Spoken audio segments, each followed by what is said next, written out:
think the importance and significance of fishing in the Bay Area is based on the fact that this is very traditional.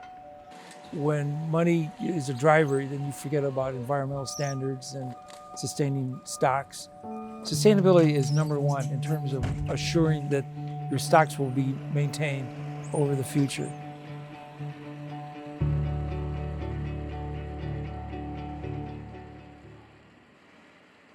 One of the largest factors that is threatening both our oceans and global ecosystems is the use of unsustainable fishing methods that result in overfishing, bycatch, and destruction of habitats.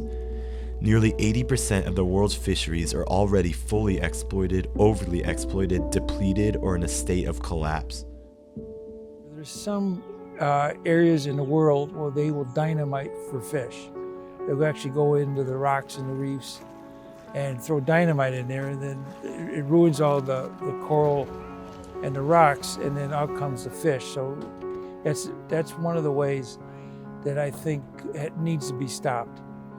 About 15 or 20 years ago, Fish and Game or Wildlife noticed that there's some of our local species, some rock cods and some soles were dwindling. They declared the West Coast ground fishery like overfished. They were just constantly dragging nets. And when you drag nets across the bottom of the ocean, I mean, you're basically like destroying habitat and you're catching all the fish. They don't have a chance to rebound. This method of fishing, known as bottom trawling, results in around 40% of all fish being caught unintentionally and between 63 and 273 million sharks being killed annually. We rely on these resources to eat. So if we're just like willy-nilly killing everything, catching everything, that resource won't be available anymore. And like the world eats seafood.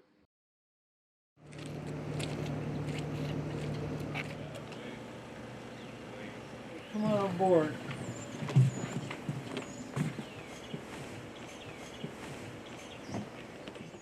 This harbor is a good example of the fishermen that are maintaining their goal and principle of sustainable fishing, because we feel much more of a responsibility toward sustaining our stocks.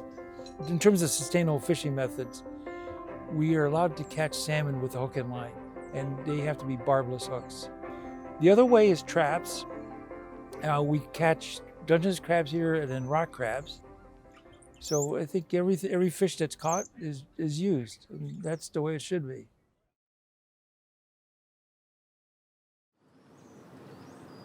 Sometimes you always have to fall to get back up.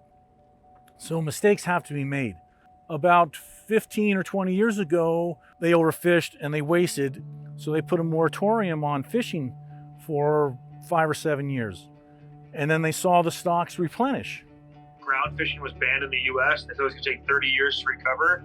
Well, at 20 years, NOAA said all these stocks look really healthy again. So they started actually reissuing permits for trawling again with all these new rules. Like there's like new types of nets. You can never touch the sea floor. You don't break up habitat. Like these are like the regulations, like sustainability practices I was talking about.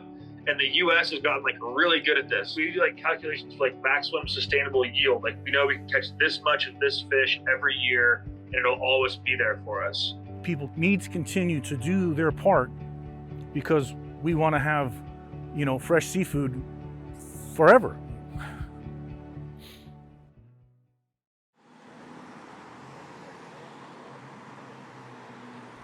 What influenced Pacific Catch to be a sustainable restaurant is that just the simple fact of the matter that our oceans are being overfished, and people have been fishing in our oceans for over a millennia now, and we as a restaurant, especially a corporate restaurant, thought it was only the least bit best for us to do something that'd be able to help out with that problem. My name is Bob Partwright. I'm the Chief Operating Officer of Simcoe Restaurants on Pier 39. So one of our biggest reasons to go sustainable was we purchase thousands of tons of seafood a year, and we knew we needed to do our part to help the seafood and the fisheries thrive and continue to be active, well, and healthy. If we kept purchasing things the way we did and everyone kept purchasing without making any kind of choices, we would be depleting fisheries and they would no longer be available. I have 3 kids and I want them to enjoy all the seafood that I've grown up with for years to come. And so those 2 restaurant groups are and have been a tremendous influence locally on sustainable seafood. As a seafood restaurant, it's our part to educate people on how to have that balance between being able to eat seafood, but also being able to do it in a sustainable way. They really have showed the importance of what sustainability means, and not only what it means, but what it can produce. Their restaurants thrive. There was a lot of guests that would come in and appreciate the fact that we were purchasing responsible, and that knowing that when they dined with us, they could feel comfortable about anything on the menu. They didn't have to ask questions. Oh, where is this caught? How is this raised? That by us putting our statement on the menu that we were a sustainable seafood restaurant, it gave them peace of mind. And I think it does make them really happy knowing that, oh, like the food that I like is also sustainable. I think ongoing restaurants are going to continue to make the move to sustainability. As time's gone by, it's been 12 years since we've made that pledge. Most vendors do have seafood lists that do state where the fish is from. So it's really becoming more in the public eye as a whole. So sustainability is and should be a hot point for the entire seafood industry. It's just something that isn't talked about every day, but it's still being practiced and done, which is a good thing.